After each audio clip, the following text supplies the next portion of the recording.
to my video. I hope you all guys are well. I am also well. So আজকে আমি চলে এসেছি আরেকটা ফোন কভার নিয়ে। You guys must be thinking যে আমি বারবার কেন ফোন কভারের উপর আর্ট করতেছি, বাট অ্যাকচুয়ালি আমার কাছে দুইটা ফোন কভার অ্যাভেলেবেল ছিল, তো আমি ভাবলাম আগে ফোন কভারগুলো ডান করি, তারপর তো আরও কত আর্ট করি আর কত কিছু করাই যাবে। তো আজকের ফোন কভারের উপর হবে just normal painting. Resin art করবো না, বিকজ রেজিন আর্ট অনেক ঝামেলার কাজ। লাস্ট ভিডিওতে আমার অবস্থা খারাপ হয়ে গেছিলো। যাই হোক, আই থিঙ্ক আজকে পেইন্টিংটা সুন্দর হবে, because I will give my 100%. So let's do it. This is the phone cover, যেটাতে আমি অলরেডি পেইন্ট করা শুরু করে দিয়েছি, বাট দেখতেই পাচ্ছ যে ফোন কাভারটার অবস্থা মোটেও ভালো না, কজ এটা অলরেডি 1-2 বছর ইউজ করা হয়ে গেছে। যাই হোক, প্রথমে আমি একটা লাইট পিঙ্ক অ্যাড করেছিলাম, বাট পরবর্তীতে লাইট পিঙ্কটা আমার কাছে মনে হচ্ছিলো অতটাও কাভার আপ দিচ্ছিল না। তারপর এটাকে আমি একটু ডার্ক কালার করে দিয়েছিলাম, একটু dark pink, as you can see যে ডার্ক পিঙ্কটা হয়ে গেছে। তারপর আমি এটাতে একটা বেসিক ক্যাটের ছবি এঁকে নিয়েছি, তারপর এখন এটাতে কালার করছি। আমি চেয়েছিলাম যে ক্যাটের ছবিটা একটুখানি স্কিন কালারের মধ্যে হবে, যদিও পরবর্তীতে স্কিন কালারটা একটু পিঙ্কের সাথে মার্জ হয়ে যাওয়ার কারণে এটা একটু স্কিনি পিঙ্কিশ টাইপ কালার হয়েছিল, বাট অতটা বোঝা যাচ্ছে না, যেরকম আমি চেয়েছিলাম অনেকটা ওই রকমই হয়েছে। তো এই যে ক্যান সি, এই যে অনেকটাই হয়ে গেছে স্কিনটা করা।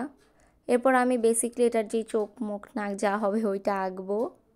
সো এই যে আমি কিছু লাস্ট ফিনিশিং টাচেস দিচ্ছিলাম। পরে এখানে কিছু ডিটেলিংস ছিল ক্যাটের ফেসটাতে, ক্যাটের মাথার উপরে এটার কিছু ডিফারেন্ট কালার ফার, আর ক্যাটের মুখের দুই পাশে যেই লাইক মুচের পাশে যেই ইয়েগুলো থাকে ওইটা দিচ্ছিলাম। তারপর কানের এখানে কিছু শেডিংস লাগে যেটা দিচ্ছিলাম। এখন এই যে আমি চোখ আঁকা শুরু করছি, যেটা আঁকতে আমার 12টা বেজে গেছে, কজ ছোটো ছোটো দুইটা চোখ আর সেমভাবে আঁকাটা আসলেই মুশকিল, যেটা অবশ্য বেশিরভাগটাই আমি অফ ক্যামেরায় করছি, কজ অন ক্যামেরায় করাটা আমার জন্য একটু মুশকিল হয়ে যাচ্ছিলো। যাই হোক, আই থিঙ্ক অ্যাট লাস্টে আমি মোটামুটি এটাকে সেম করার ট্রাই করছি। পরে আমি এটাতে সাইড দিয়ে কিছু ব্ল্যাক কালার বর্ডার দিয়ে দিয়েছি। তারপর এই যে নোজ আঁকা শুরু হয়ে গেছে অলরেডি। নোজের পর আই থিঙ্ক যে ব্লাশের পার্ট শুরু হয়ে গেছে। ব্লাশটা আই থিঙ্ক লাইট পিঙ্কটাই মানা ছিল, কিন্তু তারপর আমি আরেকটু ডার্ক পিঙ্ক করে দিয়েছিলাম, বিকজ বাস্তবে আসলে ব্লাশটা একদম দেখা যাচ্ছিল না, ফোনের কাভারে অনেক ফোনে অনেক বোঝা গেল। যাই হোক, এই যে আমি এখন আবার চোখে আঁকা শুরু করে দিয়েছি। চোখের কালারটা আই থিঙ্ক অনেক সুন্দর হয়েছে, বাট ওটা আমি ভিডিও করতে ভুলে গেছি, ভিডিওটা অফ করা ছিল। যাই হোক, তারপর দেখতেছিলাম সাইডটা খুবই ফাঁকা ফাঁকা লাগতেছে, তাই আমি পিছিয়ে কিছু ইয়েলো হার্ট আর ইয়েলো ডট অ্যাড করে দিলাম। আই থিঙ্ক যে এখন ফোন কাভারটা ভালোই মানাচ্ছে, ভালোই সুন্দর লাগতেছে, আমার কাছে তো ভালোই লাগছে, বেশ কিউট লাগতেছিল আমার কাছে, একটা ছোট্ট পাপি বিড়াল।